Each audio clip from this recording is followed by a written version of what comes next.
पिछली कक्षाओं में जैसे कि हमने बताया कि स्टेट ऑफ मैटर, द्रव्य की अवस्थाएं, तो द्रव्य की अवस्थाओं के बारे में मैंने आप लोगों को बताया था कि द्रव्य की 3 अवस्थाएं होती हैं, ठोस, द्रव और गैस। इस चैप्टर में मैं द्रव्य की पहली अवस्था ठोस अवस्था के बारे में ब्रीफ स्टडी करेंगे। तो सबसे पहले बात आती है कि ठोस क्या है या ठोस की परिभाषा क्या है। तो ठोस की परिभाषा का मतलब ये हुआ कि ठोस वे पदार्थ होते हैं, वे द्रव्य होते हैं जो अपने अवयवी कणों से मिलकर बने होते हैं, अर्थात परमाणु, अणु अथवा आयन से मिलकर बने होते हैं। ये परमाणु, अणु अथवा आयन पूर्णतया क्लोजली पैक्ड होते हैं, अर्थात निबिड़ संकुल होते हैं, यानी पूरी तरह से दबा करके पैक्ड किए होते हैं। ठोस असंपीडित होते हैं। असंपीडित होने के कारण ठोस जो होते हैं कठोर होते हैं। ठोस के अवयवी कणों के बीच का रिक्त स्थान बहुत कम होता है, जिसके कारण उनके कणों या अवयवी अणुओं, परमाणु अथवा आयनों की स्थिति स्थिर होती है। यही कारण है कि ठोस का आयतन निश्चित होता है। ठीक। ठोस का घनत्व गैस अथवा द्रव की अपेक्षा अधिक होता है, means D is equal to m/v। इसका मान ठोस के लिए अधिक होता है। ठोस का प्रायः गलनांक उच्च होता है और ठोस के अणु अथवा अवयवी कण अपने माध्यम के सापेक्ष इधर उधर दोलन करते रहते हैं या कंपन करते रहते हैं।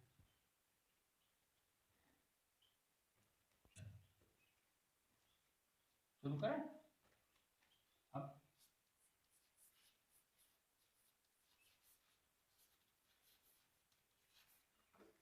सॉलिड के प्रकार, ठोसों के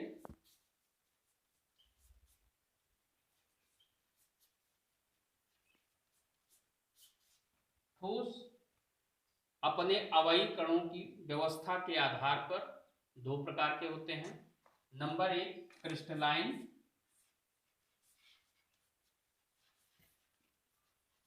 यानी क्रिस्टलीय ठोस,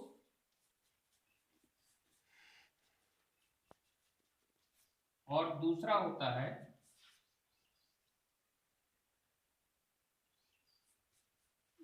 नॉन क्रिस्टलाइन, अक्रिस्टलीय।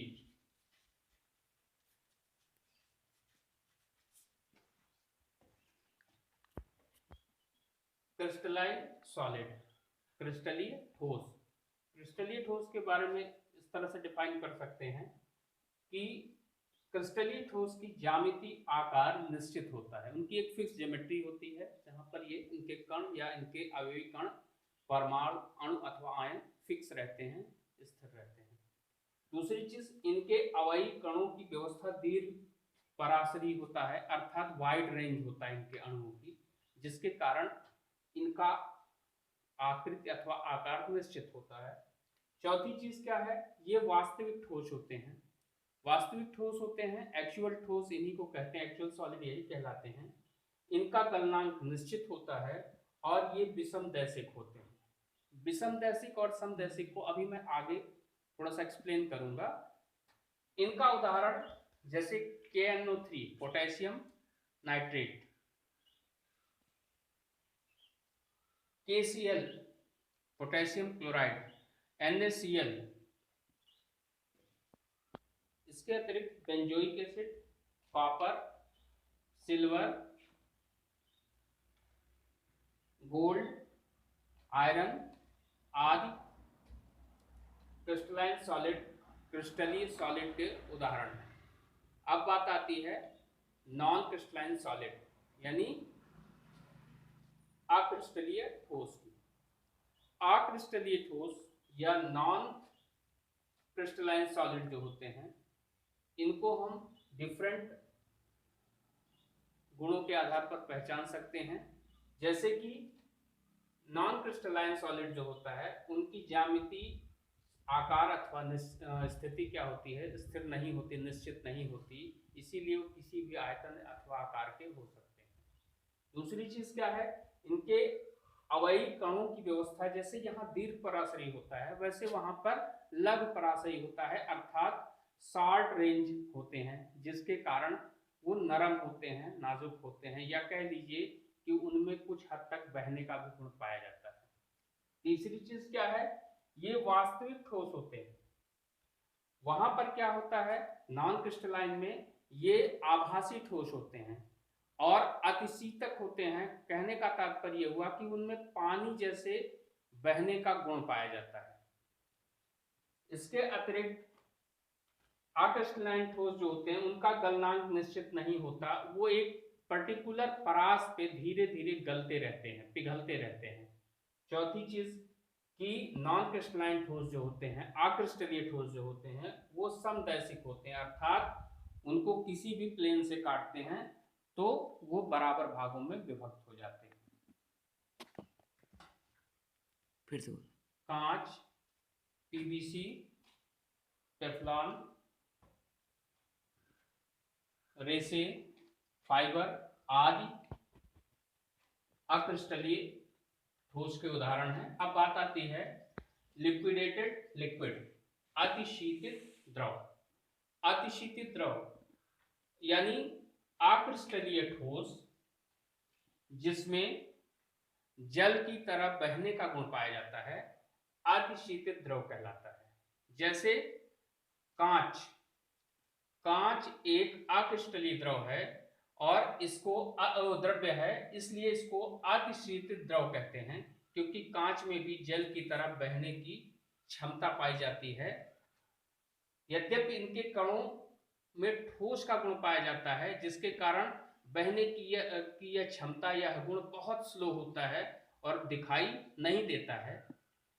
जैसे क्वेश्चन इस चैप्टर से आता है कि क्या कारण है कि पुराने इमारतों की खिड़कियों पर लगने वाले कांच नीचे मोटे तथा ऊपर पतले हो जाते हैं। उसका कारण क्या है कि कांच एक अतिशीतित द्रव है, इसमें जल की तरह बहने की क्षमता पाई जाती है। काफी दिनों तक, वर्षों तक जब ये कांच खिड़कियों के रूप में लगाकर छोड़ दिए जाते हैं तो घनत्व के कारण, डेंसिटी के कारण ये कांच के कण या इनके जो अवयवी कण हैं ये नीचे गुरुत्व के साथ नीचे बैठ जाते हैं, जिसके कारण नीचे का सिरा मोटा और ऊपर का सिरा पतला हो जाता है। आइसोट्रॉपिक, समदैशिकता। अक्सर इस तरह के छोटे छोटे आर्टिकल्स पूछ लिए जाते हैं एग्जामिनेशन में, खासकर मेडिकल या कंपटीशन में, इस तरह से कि व्हाट इज आइसोट्रॉपिक। ठीक, सॉलिड में या क्रिस्टलाइन के उसमें आइसोट्रॉपिक क्या है, समदैशिकता क्या है। तो some physical properties of solid, यानी सॉलिड की कुछ भौतिक गुणों में, जैसे अपवर्तनांक, विद्युत व ऊष्मा का चालकता, यांत्रिक सामर्थ्य आदि में हम अगर देखते हैं कि अगर इनको हम किसी भी एंगल से देखें और इनका मान अगर हर एंगल से समान आता है तो ऐसी दशा में यह समदैशिकता कहलाता है। यह गुण समदैशिकता कहलाता है। और ऐसे ठोस जिनमें ये इन सब का मान क्या होता है, समान होता है, तो ऐसे ठोस को, ऐसे सॉलिड को क्या कहते हैं, आइसोट्रॉपिक सॉलिड कहते हैं। क्योंकि अक्रिस्टलीय सॉलिड में उनके अवयवी कण एक निश्चित विन्यास में, एक निश्चित क्रम में नहीं होते, जिसके कारण अक्रिस्टलीय ठोस समदैशिकता का गुण प्रदर्शित करते हैं। समदैशिकता का मतलब होता है सेम डायरेक्शन या सेम एंगल। ठीक, अर्थात इन गुणों को लेकर के किसी ठोस में अगर हम किसी भी दिशा से उनको डिटेक्ट करें, उनको बांटें या वो करें, डिफरेंस करें, तो हमको समान मान प्राप्त हो जाते हैं, इसीलिए इनको समदैशिक कहते हैं और यह गुण समदैशिकता कहलाती है। एनिआइसोट्रोपिक, विषमदैशिकता। विषमदैशिकता को यानी एनिसोट्रोपिक को हम इस तरह से डिफाइन कर सकते हैं कि किसी भी ठोस के फिजिकल प्रॉपर्टी, भौतिक गुण, जैसे अपवर्तनांक, विद्युत व ऊष्मा की चालकता, यांत्रिक सामर्थ्य का मान किसी भी दिशा में ज्ञात करने पर अगर समान मान नहीं प्राप्त होते तो इस घटना को विषमदैशिकता कहते हैं, तथा ऐसे सॉलिड को क्या कहते हैं? विषमदैशिक सॉलिड कहते हैं। ठीक, क्रिस्टलाइन ठोस यानी क्रिस्टलीय ठोस विषमदैशिकता का